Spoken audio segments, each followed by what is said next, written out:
दोस्तों, आज मैं आपको शिवरात्रि से संबंधित एक कहानी सुनाता हूँ। बहुत समय पहले एक गांव में एक किसान रहता था। उसके पास बहुत सारी ज़मीन थी।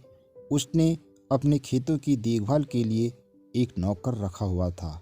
नौकर रोज खेत में जाकर पशु पक्षियों को किसान के खेत से भगाता था, जिससे किसान के खेत में बहुत सारी फसल हुआ करती थी। एक दिन नौकर ने किसान से कहा, बाबूजी, शिवरात्रि का त्यौहार आने वाला है। मुझे शिवरात्रि का व्रत लेना है, इसलिए मुझे एक दिन की छुट्टी दे दीजिए। किसान ने नौकर से ऊंची आवाज़ में कहा, तुम्हें कोई छुट्टी नहीं मिलेगी। यदि तुम छुट्टी में रहोगे तो मेरी फसल की देखभाल खेत में कौन करेगा? नौकर ने किसान से कहा, ठीक है बाबूजी, जैसी आपकी इच्छा। नौकर शिवरात्रि के दिन उदास होकर के खेत की तरफ चला गया। रास्ते में उसने बहुत सारे लोगों को शिव मंदिर में जाते हुए देखा, लेकिन वह खेत में पशु पक्षियों को भगाने लगा।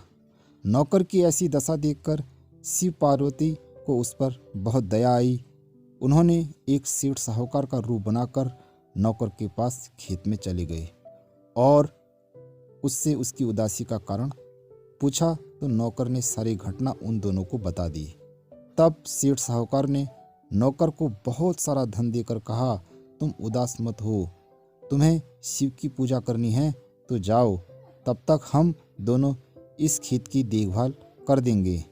दोनों खुश होकर, यानी कि नौकर खुश होकर के अपने घर को चला गया और घर में जाकर के भगवान शिव की पूजा करने लगा।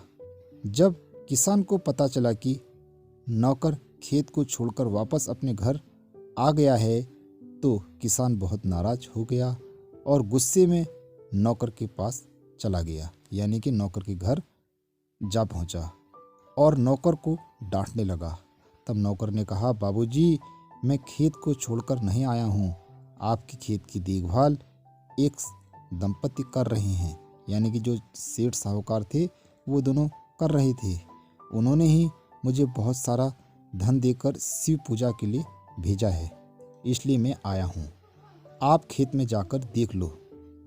खेत में जैसे ही किसान गया तो वास्तव में वे दोनों दंपति खेत में पशु पक्षियों से खेत की देखभाल कर रहे थे। तब किसान बहुत खुश हुआ।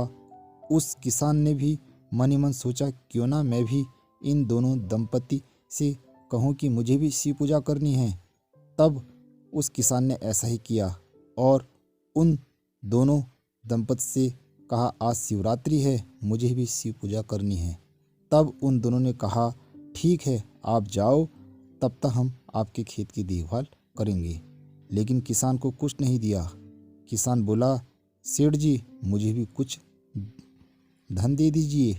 वे दोनों बोले, पहले आप शिव पूजा करो, तब आपको धन मिलेगा। यानी कि जो सेठ साहूकार थे उन्होंने कहा। किसान खुश होकर के घर गया और शिव पूजा करने लगा।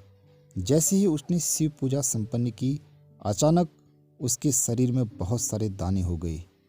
उन दानों को देखकर वह किसान घबराने लगा।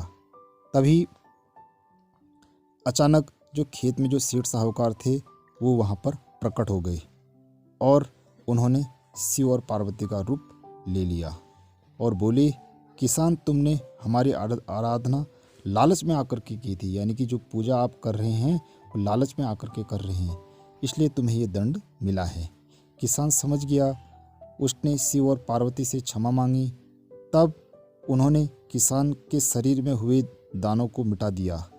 दोस्तों, इस कहानी से हमें भी सीख लेनी चाहिए कि हमें लोभ नहीं करना चाहिए और जीवन में कोई भी कार्य सच्चे मन से करना चाहिए।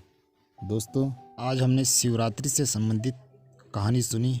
अगले दिन मैं आपके पास एक नई कहानी के साथ आता हूँ। तब तक के लिए मेरा नमस्कार।